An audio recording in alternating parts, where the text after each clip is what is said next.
नमस्कार दोस्तों, आज की इस वीडियो में एक छोटा सा पॉइंट डिस्कस करने वाला हूं। वह पॉइंट क्या है कि बिल टू शिप टू की इनवॉइस को हम जीएसटी R1 में गलत तरीके से दिखा देते हैं।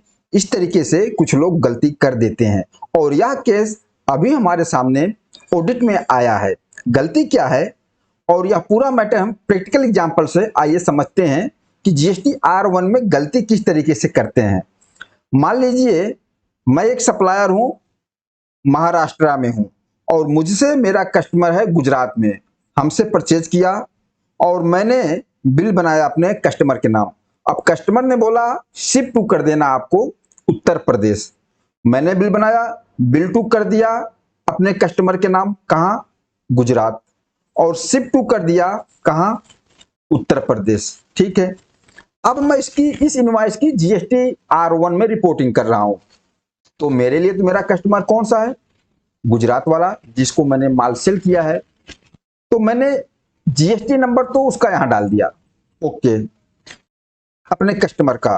और यहां एक चीज ध्यान रखना, बिल टू शिप टू के केस में जो बिल टू वाला जीएसटी नंबर है, रिसिपिएंट वही माना जाएगा।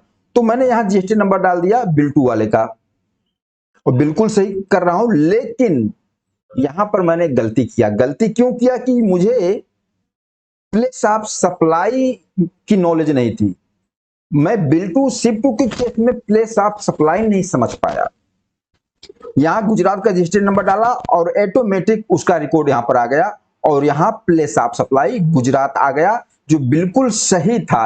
लेकिन मेरे दिमाग में क्या आया कि ये माल शिप टू तो उत्तर प्रदेश हुआ है।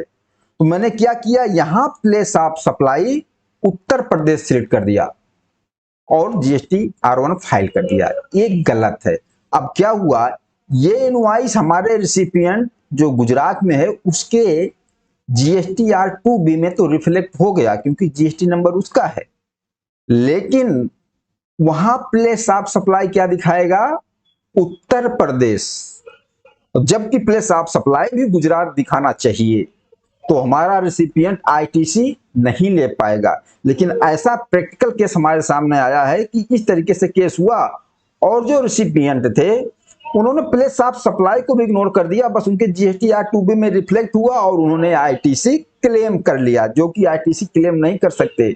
जब उनको इस तरीके से दिखा तो तुरंत अपने सप्लायर को इन्फॉर्म करते और उसको बोलते कि आपने प्लेस ऑफ सप्लाई गलत दिखा दिया है, प्लेस ऑफ सप्लाई आपने उत्तर प्रदेश दिखाया जबकि प्लेस ऑफ सप्लाई गुजरात ही दिखाना चाहिए। तो रिसिपिएंट उनका सप्लायर ठीक कर देता, यानी कि मैं सप्लायर था, मैं ठीक कर देता, लेकिन उन्होंने कुछ बोला नहीं। लेकिन बाद में ऑडिट के टाइम ये चीजें पकड़ी गई कि ये तो प्लेस ऑफ सप्लाई ही गलत दिखाया जा रहा है, तो आप इसको आईटीसी नहीं ले सकते। तो विद इंटरेस्ट आईटीसी को रिवर्स करना पड़ा। तो एक छोटा सा डिस्कशन था। Bill to ship to case बहुत होते हैं, तो बिल टू शिप टू के केस में इस तरीके से गलती नहीं होनी चाहिए। कई बार वही होता है कि जहां माल जा रहा है, शिप टू हो रहा, प्लेस ऑफ सप्लाई उसको मान लिया जाता है, लेकिन इस केस में प्लेस ऑफ सप्लाई जहां शिप टू हो रहा उसको नहीं माना जाएगा, बिल टू वाले को ही प्लेस ऑफ सप्लाई माना जाएगा। दोस्तों, ऐसे डिटेल में जीएसटी को समझने के लिए आप चैनल को सब्सक्राइब करें। नमस्कार, धन्यवाद।